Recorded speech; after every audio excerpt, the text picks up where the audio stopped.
अच्छा विपिन जी, जो एक ग्राफिक्स के जरिए भी मैं अपने दर्शकों को बता रही थी कि किस तरह का ट्रेंड यहाँ पर रहा है और सरकार की रणनीति निश्चित तौर पर है, वरना इतने दिन तो ऐसे ही नहीं चलता कि भाई कोई दाम नहीं बढ़ा है, किसी तरीके से जो दिक्कत है वो नहीं हुई है। लेकिन कुल मिलाकर जो अभी की अब पूरी परिस्थिति है सर, ऐसा लग रहा है कि इट विल टेक टाइम, क्योंकि बातचीत हो नहीं पा रही है और होर्मुज में स्थिति तो है कि हम निर्भर तो है ही। अब जो निर्भरता है वो ऐसा तो होगा नहीं सर सडनली बिल्कुल 0% पे आ जाएगा, हम उसको कुछ बांट सकते हैं, कुछ कम कर सकते हैं। लेकिन आने वाले दिनों में सर क्या लगता है कि अगर दाम बढ़े तो फिर महंगाई किस तरीके से बढ़ेगी, किस तरह से लोग इसके लिए मेंटली प्रिपेयर हो? फिर देखिए, बहुत महत्वपूर्ण सवाल आपने पूछा है कि मेंटली प्रिपेयर्ड होना चाहिए, उसमें कोई दो मत नहीं है। मिताली जी ने जो बातें बोली मैं बहुत हद तक बिल्कुल इत्तेफाक रखता हूं, लेकिन साथ साथ पैनिक नहीं होना चाहिए, क्योंकि जो पैनिक का माहौल जब बन जाता है तो वहां पर दैट लीड्स टू इनस्टेबिलिटी। क्योंकि अगर हम सरकार की नीति की समझे कि वो चाहते हैं प्राइस स्टेबिलिटी बनी रहे और जो ऑयल कंपनीज है वो एब्जॉर्ब कर रहे हैं जितने लॉसेज हैं, rather than passing it to the customer and consumer, तो ये भी अच्छी बात है। लेकिन ये कब तक लॉस झेलते रहेंगे वो भी एक सवाल बनता है। साथ साथ दूसरी जो संभावना जिसकी हम आशा करते हैं, ऐसा ना हो कि ये मिडल ईस्ट एस्केलेशंस बढ़े, हम तो चाहेंगे युद्ध विराम हो जाए, क्योंकि भूलना नहीं चाहिए कि वो दौर निकल गया जब कोई ये समझता था या इस गलतफहमी में था कि अगर दो मुल्क लड़ रहे हैं तो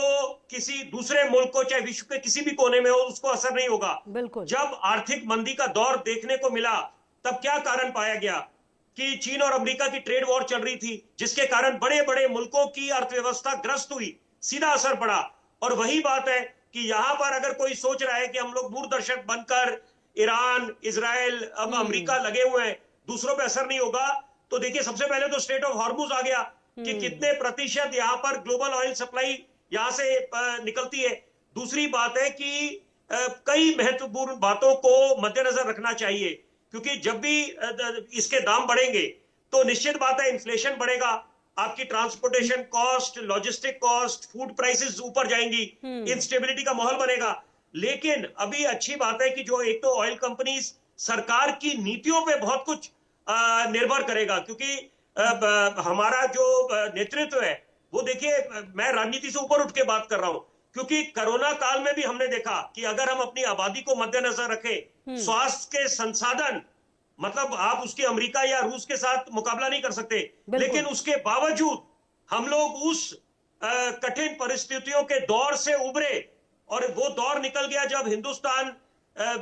यहां पर हम डोनर नेशन बन के उभरे। तो ये अपने आप में बड़ी प्रशंसनीय बात है, जिसकी मिसाल, एक अनोखी मिसाल कायम हुई है। और हमने वो जो टीकाकरण की बात करें, जो अभियान चलाया, वो अलग बात है कि जो राजनीति हुई उसको लेकर, लेकिन यहां पर कम से कम, क्योंकि ये एक वैश्विक स्तर पर संकट है और चुनौती है, सबसे बड़ी बात है, तो यहां पर मुझे लगता है कि